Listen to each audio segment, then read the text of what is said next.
সব শখ পূরণ করতে নেই, আবার কিছু, কিছু শখ বা স্বপ্ন সাথে, সাথে পূরণ করে দেওয়া উচিত। তো এই যে আজকে দেখছেন একটা আস্ত মুরগি রান্না করছি, এটা কিন্তু আমার বড় মেয়ের খুবই শখের তো বলা চলে। কারণ অনেকদিন যাবৎ বলছিল একটা আস্ত মুরগি আমাকে আসলে রোস্ট করে দিতে ভেজে। কিন্তু আমি সময়ের জন্য পারছিলাম না। এগুলো আসলে একটা ঝামেলা।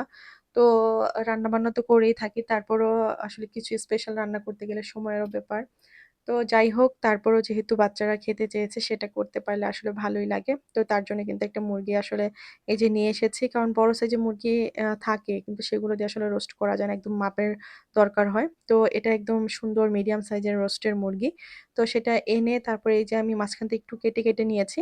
তারপরে যে মসলাগুলো দিচ্ছি একদম ঘরোয়াভাবে।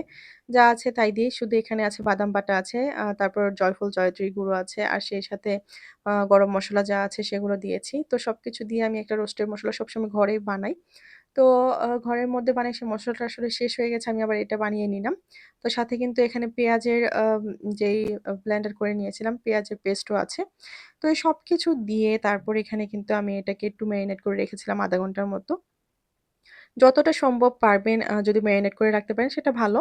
তো এই যে আমি একদম তেলের মধ্যে খুব সুন্দরভাবে ভেজে নিচ্ছি এপিঠ-ওপিঠ। সব দিক খুব ভালোভাবে ভেজে নিচ্ছি। তো ভেজে নেওয়ার পর কিন্তু আমি এটাকে এখন যে মসলাটা ছিল, যে মসলাতে আসলে মুরগিটাকে মেরিনেট করে রেখেছিলাম সেই মসলাটা আমি এখন দিয়ে দিচ্ছি।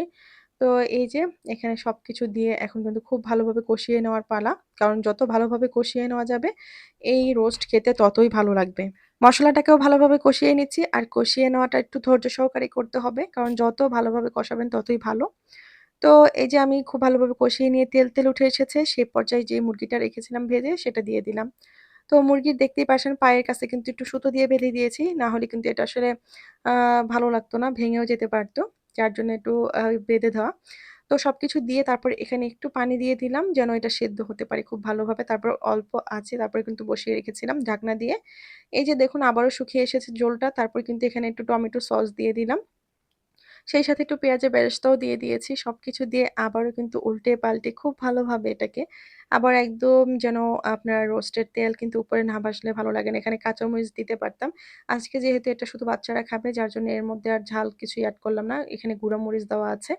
তো এই যে এইভাবেই রান্নাটা একদম কমপ্লিট করে নিলাম। কিরকম লাগছে? দেখতে তো অসাধারণ লাগছে। খেতেও নাকি খুব মজা হয়েছিল। আসলে যার জন্য রান্না করছি সে প্রশংসা করেছে আর কিছুই লাগে না আমার। তো মেয়ে বলেছে খুবই ভালো হয়েছে। তো এতেই আলহামদুলিল্লাহ। তো বাচ্চারা অনেক সময় অনেক কিছু চাইলে সেটা করে দিতে হয়। কারণ এটা মন রক্ষার্থে করতে হয়। আমি মা। কারণ আমি চাইবো আমার বাচ্চার প্রত্যেকটা মনের আশা পূরণ হোক। কিন্তু সেটা যেন লিমিটের মধ্যে থাকে। আনলিমিটেড মনের আশা আবার পূরণ করা ঠিক না। কারণ এতে করে বাচ্চারা বিগড়ে যায়। চাওয়ার সাথে, সাথে যখন জিনিসটা পেয়ে যাবে তখন কিন্তু তারা বিগড়ে যাবে। যাই হোক সবাই অনেক ভালো থাকবেন। আমার এই রান্না যদি ভালো লেগে থাকে তাহলে একটা লাইক দিয়ে থাকবেন। তারপর একটা শেয়ার করে দিবেন।